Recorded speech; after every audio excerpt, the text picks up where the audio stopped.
दोस्तों अभी तक आपने जितनी भी वीडियो देखी होंगे उसमें या तो भारत के बारे में बात की गई होगी या भारत को सुरक्षित कैसे रखा जाए इस बारे में बात की गई होगी, पर भारत की बर्बादी के बारे में कभी भी बात नहीं की गई होगी। आज हम जानने की कोशिश करेंगे कि भारत की बर्बादी के पीछे आखिर हाथ किसका है। जो भारत की बर्बादी है उसके पीछे इन्हीं लोगों का हाथ है जो आज भारत को बर्बाद करने में तुले हुए हैं। बिल्कुल नहीं, ऐसा कभी भी हो ही नहीं सकता कि सब एक पक्ष ने भारत को बर्बाद कर दिया हो। भारत एक इतना बड़ा देश है कि इसे बर्बाद करने के लिए एक आध नहीं कई सारे पक्ष लगेंगे और वही काम आज हम भी कर रहे हैं। किस तरह से कर रहे हैं? ये जो महिला आप जो देख रहे हैं, जो ये कूड़ा बीन रही है, ये कोई आम महिला नहीं है।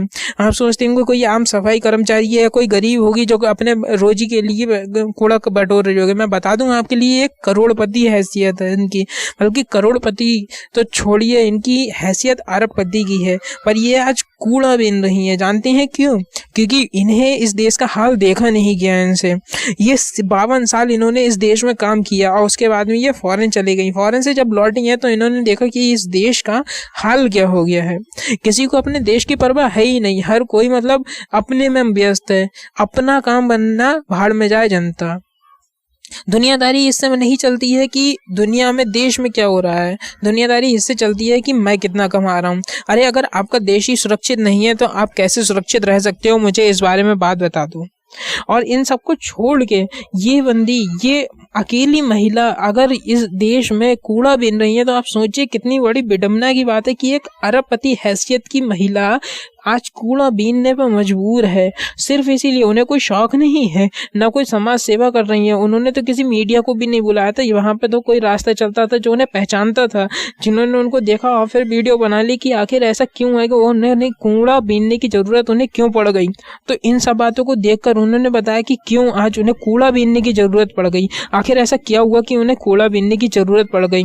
ये देश इतना मैला है ना कि इसको साफ करने के लिए केवल एक आदमी से काम ही नहीं चलेगा। मैं इस देश की बाहर की गंदगी की बात नहीं कर रहा हूँ, इस देश के अंदर की गंदगी की बात कर रहा हूँ जो लोगों के मन में भरी हुई है। हर कोई अपने से मतलब है उसे, मतलब कि अगर आपका काम बन रहा है तो अपना काम बनाइए, चाहे उसके लिए आपको दूसरे का खून करना पड़े, चाहे दूसरे को बर्बाद करना पड़े या चाहे कुछ भी करना पड़े, उससे आपको कोई भी मतलब नहीं होता है। केवल अपना काम करना, यही आज हमारे देश की विडंबना है कि हम अपना काम निकालते हैं, दूसरों को भूल जाते हैं कि वो क्या करना चाहता है या उसका भलाई किस में है या उसे हमें किस ओर ले जाना चाहिए। हमें तो बस इससे मतलब है कि भाई हमारा काम बन जाना चाहिए। और इसी बात को मद्देनजर रखते हुए उन्होंने ये भी कहा कि आज लोग अपने काम में व्यस्त हैं, हर किसी को ठहाके मारने से जरूरत नहीं। मतलब हर कोई अपने आप में गप्पे लड़ा रहा है कि ये ऐसा कर लो, ऐसा कर लो, या ऐसा करने में वो पिक्चर देखी, ये देखा, वो देखा, पर किसी को देश के बारे में कोई मतलब ही नहीं है कि देश में क्या हो रहा है। अगर देश के बारे में मतलब होता तो आज मुझे ये दिन देखना नहीं पड़ता। आज मैं जो कूड़ा बीन रही हूँ ये लोगों की ही वजह से बीन रही हूँ। अगर आज लोग अपने आप के साथ साथ में इस देश को भी सुरक्षित रखते, इस देश को साफ रखते, तो मुझे आज यहाँ आकर इतना दुख नहीं होता। इन्होंने कहा कि मुझे दुख हो रहा है यहाँ पर आके। अब आप आगे ये वीडियो देख लीजिए। मैं यार इससे ज़्यादा नहीं बोल सकता। अगर आपके पास अभी भी दिमाग नहीं आया है, आप अभी भी नहीं सुधरे हैं, तो दुनिया की कोई भी ताकत आपको सुधार नहीं सकती है। यहाँ तक कि एक अरबपति महिला पुरुष होता तो भी सही था, महिला जो है कूड़ा बीन रही है, तो इससे ज़्यादा विडंबना की बात, इससे ज़्यादा गिरी हुई बात हमारे देश के लिए क्या हो सकती है? मुझे नहीं लगता कोई और बात हो सकती है इससे ज़्यादा गिरी हुई। तो बस ये वीडियो देख लीजिए। मिलते हैं अगली वीडियो में, तब तक के लिए नमस्ते, नमस्कार, जय हिंद, वंदे मातरम।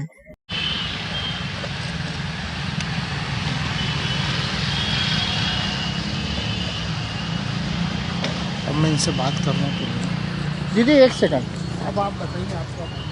मैं ये बोलना चाहती हूँ कि मैं जब से इंडिया आई हूँ यहाँ पर लोगों को देखती हूँ, जहाँ खड़े होते हैं वहाँ से थूकते हैं। मतलब कोई सिविक सेंस नाम की चीज़ ही नहीं है। जहाँ खड़े होते हैं वहाँ ये दारू की बोतलें देखो, ये मैं बोतलें, यहाँ पे मैं एक्सरसाइज करने आती हूँ और लोग इतनी गंदगी डालते हैं लोगों को। ना तो सिर्फ बातें बातें बातें, ना तो कोई सिविक सेंस है, ना किसी तरह की सोच है, ना कोई पढ़ाई है। मेरे को सोच करके ऐसा लगता है कि मैं कहाँ आ गई हूँ यार, मैं कहाँ पे आती हूँ। मेरा देश है, मुझे इतना प्यार है, मैंने 52 साल तक यहाँ इतनी मेहनत की है और देखती हूँ, जहाँ देखती हूँ सिर्फ गप्पे, हा हा ही, किसी को सोचने की फुर्सत ही नहीं है, पढ़ने की फुर्सत ही नहीं है। बहुत झूठे हैं। आप ये सफाई कर मैं सफाई तो ठीक है, मैं आती हूँ, मुझे गंदा लगता है। मैंने डिसाइड कर लिया है कि मैं जहाँ भी जाऊंगी कोई भी पब्लिक प्लेस पे 5 मिनट अपना जरूर दूंगी, लोगों को ये बताऊंगी कि यार ये भी एक काम होता है, ये भी हमारा ही काम है। गंदगी डालना हमारा काम नहीं है, उसको साफ करना भी हमारा ही काम है। हम विदेशों के कपड़े तो पहन लिए, विदेशों की भाषा समझ ली, जाते हो वो लोग अपने देश को कितना सुंदर बना के रखते हैं। एक बार जाके तो देखो आप, हर जगह फूल उगाएंगे, हर जगह खूबसूरत बनाएंगे। हमने बड़े बड़े मोबाइल तो ले लिए, कपड़े उनके पहन लिए, भाषाएं हम उनकी पहनते हैं, पर हमने करा क्या हमारे देश के लिए? ये तो मेरे को कोई बताए कि हमने कौन सी अच्छी बात कर दी अपने देश के लिए। सॉरी, मेरे को पता नहीं है, मेरे को पर बहुत दिल से मैं जब आई हूँ बहुत बुरा लगता है। मैं सोच करके मैं महिलाओं को देखती हूँ, मुझे बहुत बुरा लगता है। ये आपका चरण वंदन करने को नहीं,